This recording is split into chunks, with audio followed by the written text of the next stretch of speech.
Hello guys, आज चाहिँ हामी चाहिँ गाउँमा चाहिँ एउटा बुढी बाख्रा काटेको थियो है, टक्क भान्जाको घरमा। अनि त्यसको हामीले चाहिँ आन्द्रा भुँडी चाहिँ राखेको थियौँ कि आन्द्रा भुँडी बनाउँदैछौँ। एकदम कुकम्यानमा बसन्त है, एकदम कुकै मक्सराबाट मगाएको कि हामीले कुकै एकदम है। मिलन भाइ र अनिस हाम्रो ब्लग चाहिँ हिजो हो थियो, आज पनि हालिदिउँ भनेर यसो होइन।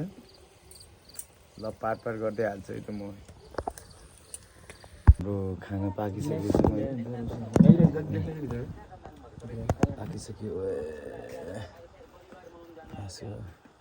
अनि बुढी बाख्रा भएर अलि चपाउन गाह्रो छ क्या। अलि मासु चाहिँ यो चाहिँ अन्डर बुढी छाला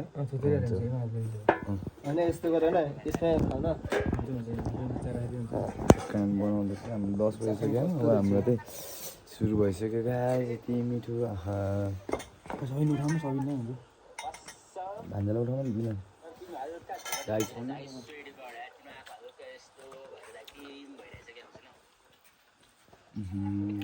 यस्तो बवाल आउँछ त योसँग हल्का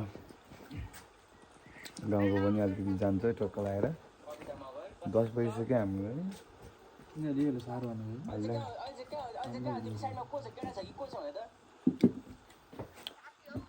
बाबा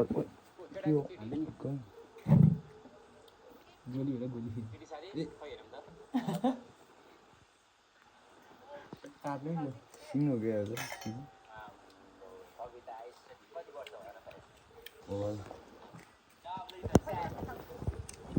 तिमी त्यस्तै 21-22 वर्ष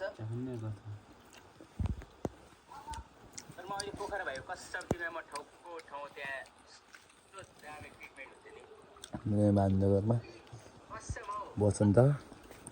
त्यस्तो ट्रिटमेन्ट होइन मतलब माया गर्थे भन्नु खालको क्या बुझ्नु त्यसो गर्न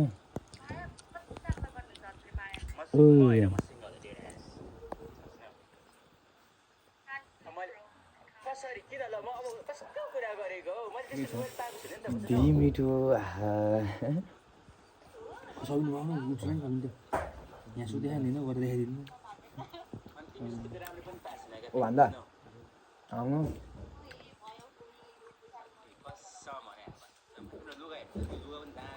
बाह्र बुढी भएर अलि छाला नि सान्छ चाम्रो पनि खायो तर मुन्टो चाहिँ भोको आयो। मुन्टो उनीहरू चाहिँ बसन्तले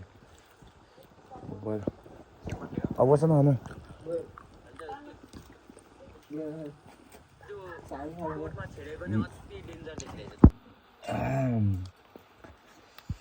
बवाल है बवाल। यस्तो मिठो भयो क्या एकदम गाउँको एकदम लोकल बाख्राको कति 3 बेत भयो कि कति भयो है 2 बेत भयो 3 बेत भयो होला है बसन्त 3 बेतै त्यो साग है।